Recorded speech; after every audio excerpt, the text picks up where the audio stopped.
સતગુરુ મહારાજની જય. જય સીતારામ. હવે તમે મહારાજ કહો છો કે આત્માન ગુરુ કરાવવા જોવે? નહીં, એમને તેને કીધું કે મનને ગુરુ એટલે કહો છો તો સદગુરુ કોને? હે, આત્માને, શરીરને, અને હવે મનને પણ મનને ગુરુ. બરોબર. જયારે દેવ સભા ભરાતી ત્યાં નારદજી આવીને બે હતા એ દેવ સભા. નારદજી ઉભા થઈને વ્યા જાય એટલે અહીંયા હવાગઢ ઊંડી જમીનમાંથી ખોદી અને કાઢી અને બીજી નવી ધૂળ પૂરી અને ઉપર લીપી નાખતા. હવે વારે વારે આમની બેઠકમાં આવું બને એટલે આને પ્રશ્ન કર્યો, વિષ્ણુ ભગવાનને પ્રશ્ન કર્યો કે ભગવાન તમે આ મારા ઠેકાણે તાજું લીપેલું કાયમ હોય છે તો આનું કારણ શું? લો, નારદજી જ મન છે. બરોબર. પછી કીધું કે તું તારી માથે ગુરુ નથી, તારે ગુરુ કરવા જો. આ દેવસભામાં બધા રહ્યા ને એની માથે ગુરુ છે, તારે ગુરુ નથી એટલે તું બેસ ને એટલે એટલી જમી કે અપવિત્ર થઈ જાય. એટલે કાયમ અમારે લીપવાનું આવે છે કે તો કે મારે ગુરુ કોને કરવા? કે તું અહીં ઉભો થા અને તને જે દરવાજા જાતા હામાં મળે એને ગુરુ કહી લેવાનું. એવું કે હા. એટલે આ ભાઈ ઉભા થઈને હાલી નીકળ્યા. ઉગમના દરવાજે નીકળવા જાય ને ત્યાં ઢીમર માથે માછલાનો હુંડલો લઈને હામો મળ્યો. એટલે એના મનને સંશય થયો કે ભાઈ આને ગુરુ મારે કેમ કરો? હવે આ તો નકરા માછલા મારી આવે પાપી છે, આને ગુરુ નો જ કરાય ને. ન કર્યા. ભલે આવીને બે ગયા તો એ પાછી જમીન કાઢે ત્યાં લીપણ થતું જ. ભલે આને એમ થયું કરું કે આથમણા દરવાજે જાઉં. આથમણા દરવાજા એ હતા, એ આથમણા દરવાજા એનો ઢીમર હામો. ઓતરાદના દરવાજે જ્યાં ત્યાં એ ધામો મળ્યો, દખણમાં જ્યાં એનો એ મળ્યો. પછી ભગવાનને કીધું કે મને સંશય ઉભો થાય છે કે આવા ઢીમરને મારે ગુરુ કેમ કરવા? તો કે એવું નથી, ગુરુ ગમે એને તું કરી લેજે, પણ ગુરુ કરી લેજે. એટલે કે હાલો જે થાય એટલે ઉગમના દરવાજે ગયા ને ઢીમર હામાં મળ્યા એટલે પગમાં પડી ગયા કે તમે આજથી મારા ગુરુ. ભલે દેવ સભામાં ગયા એટલે કે કા નારદજી ગુરુ કર્યા ને કે કર્યા નો કરવાય જેવા કર્યા. એમ સંશય તો રહ્યો જ તે. બરોબર.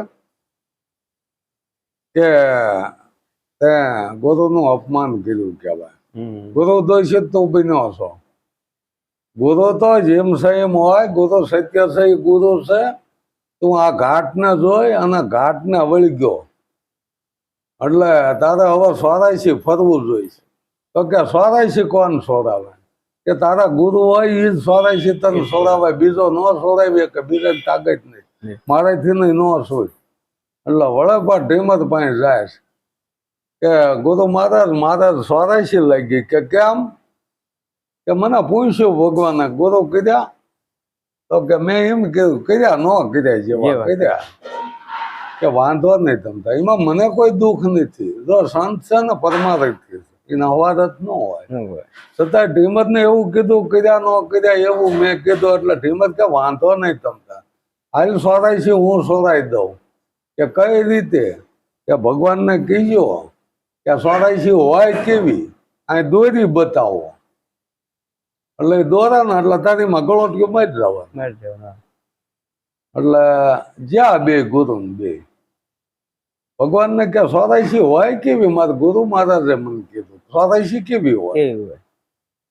તો ભગવાને 84 દોરી દીધી. ભગવાને નીચે 84 દોરી એટલે નારદજી ગળોટીઓ ખાઈ ગયા. હા કે આ 84 માં છૂટી ગયા. એમ જેને હાસુ સમજાઈ જાય ને એ આ પલટો મારી જાય. ગળોટીઓ ખાવો જે એનું જીવન હાલતું ને પલટો મારી જાય તરત. આ કેમ જાડેજા ને ગુરુ થયા એટલે જીવન આખું પલટો મારી. બરોબર ને? પલટો માર્યો એટલે 84 છૂટે જાય. એમ આખું જીવન પલટો મારી જાય છે.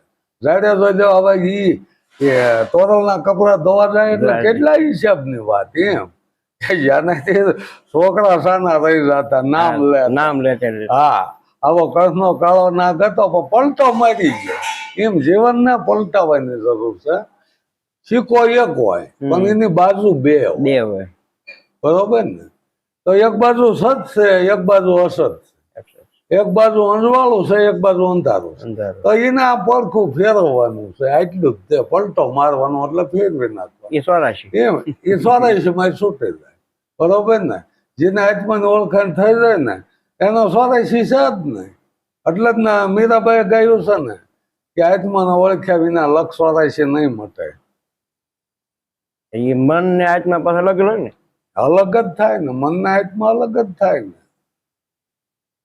એ આ મનને જ સુધારવાનું છે મન છે ને એ મન જ શુદ્ધતા બની જાય છે જયારે શુદ્ધ મન થઈ જાય મલિનતા મૂકી દે એટલે એ મન જ શુદ્ધતા બની જાય છે બરોબર ને જેની શુદ્ધતા સુગર સમેટે એના ઘટમાં સાહેબ બેઠે એ જ શુદ્ધતા બની જાય પણ સુગર એટલે સોખી બની જાય એમ આ મન ચોખ્ખું બની જાય એમ મન અમન બની જાય મન એવું કઈ જે મન હું કરતો ને એવું કઈ રહે ને હું ને બદલે તું લગાવે તમારા સદગુરુ કરવો હોય કોઈ ઉંમર હોય હે 50 વર્ષની 20 ના ના એવી કોઈ ઉંમર જોઈતી નથી 2 વર્ષના હોય ચાલે 2 વર્ષનું સમજી ન શકે બરોબર ને જયારે એના સમજણ આવે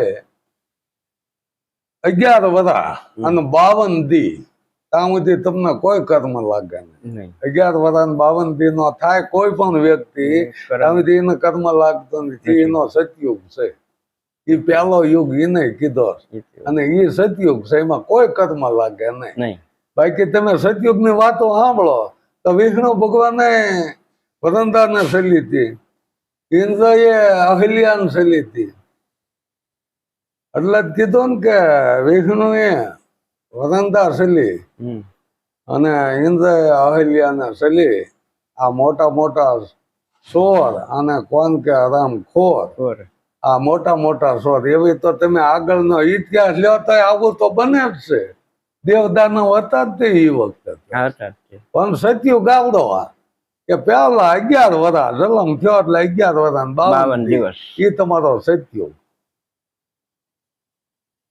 કાળ ક્રોધ લોભ મોહ અહંકાર એ કઈ ન હોય ઉંમર સુધી કઈ હોતું નથી કદાચ હા ક્રોધ આવન ખારું થયો ને ભાઈ એને છોકરું તમારે ખોળામાં આવીને દે ઘડીક માં ભૂલી જાય એમ એટલે આને સતયુગ કીધો પેલો યુગ ઈ તમારો છે આ જાણવા માટે જ ગુરુ કરવા જોવે આ મનને સમજાવવા માટે આત્માને સદગુરુ નું કઈ એવું નથી આત્માને પણ આત્માને જ ઓળખવાનો એટલે સદગુરુ કરવા આત્મા ઓળખાવા આત્મા એ સત્ય છે ઓળખાણ કરે આત્માને ઓળખો કોને ઓળખો શરીરને મનને આત્મા ઓળખો હા મનને તે આ નારદ ને ગુરુ કરવા જોયા નારદ એ મન છે એટલે આ મનને જ ગુરુ કરવા જોવે છે આ દ્રષ્ટાંત બન્યું છે એવું નથી પણ આ સમજાવવા માટે શાસ્ત્ર રસાણ એક દ્રષ્ટાંત જ મૂક્યા શાસ્ત્રો એક દ્રષ્ટાંત જ છે એનો સાર આપણે લેવાનો